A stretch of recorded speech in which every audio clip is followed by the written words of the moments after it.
The Daily Brad Devotions. Today's reflection with Pastor Jeff Eliscopides. Good morning, Pastor Jeff!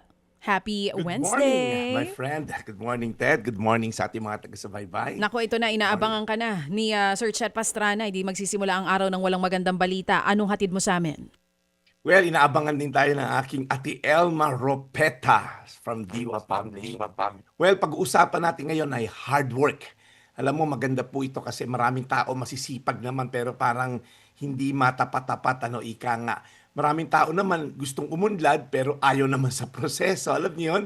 Gusto natin ng magandang resulta pero ayaw naman natin yung mahabang oras, yung disiplina, yung hard work, yung consistency at most of all, yung sacrifice. Gusto natin yung harvest, ayaw naman natin magtanim.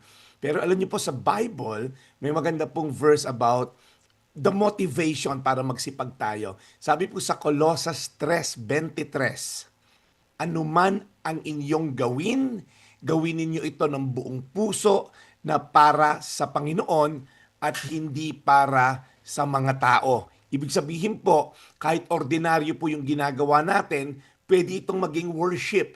So whether presidente ka ng Pilipinas, inhinyero, pastor, kargador, kahit anong trabaho mo, okay? Pag ginawa mo ito para sa Diyos, nagiging worship daw po ang work. Hindi kailangan glamorous yung trabaho para maging valuable.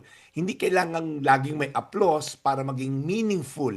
Hindi kailangan mataas yung position mo para maging faithful.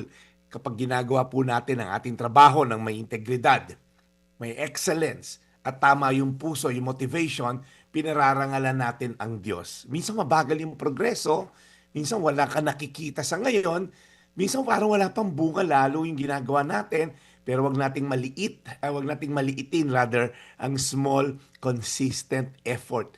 Ang malalaking achievement po ay madalas bunga ng maliliit at tamang bagay na paulit-ulit lamang na ginagawa. Kaya ngayong araw na to, gawin mo na maayos yung task mo, maliit man yan o malaki.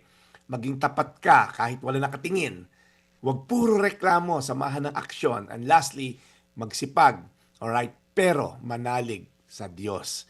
Sa ang area ng buhay mo, kailangan mo maging, mas maging disiplinado at maging consistent.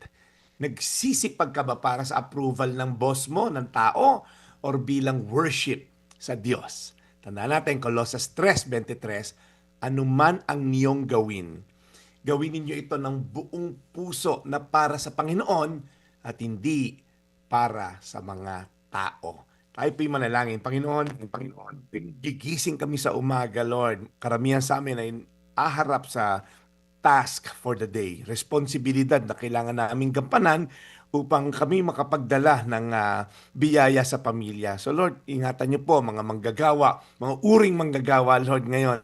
Tulungan niyo po sila magkaroon ng greater purpose sa kanilang ginagawa, maliit man yan o malaki, dahil ito'y gagawin nila para sa iyo. Kahit wala nakatingin, dahil ang aming agenda, Lord, is only for the applause of one, and that's you, O Lord. Thank you, Lord, sa mga taong iniingatan mo, papunta at pauwi sa trabaho ngayon. Salamat sa kanilang pagpapagal. Sa pangalan ni Jesus. Amen. Amen. Lord, alagaan niyo po si Brad Jeff at lahat ng aming tagapakinig, lalo na ang mga napapagal na po sa paghahanap buhay. In Jesus' name we pray. Amen. Amen. Yun din ang survey result, no? Marami ang napapagal. Sino ba naman ang hindi mapapagal? Kahit na sinong astig, napapagod din. Amen. Sino may sabi nun? Sino nga ba? Yung partner ni Batman. Oh.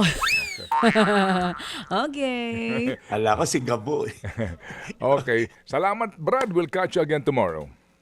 Maraming salamat, Brad Ted. At Brad, your daily dose of inspiration.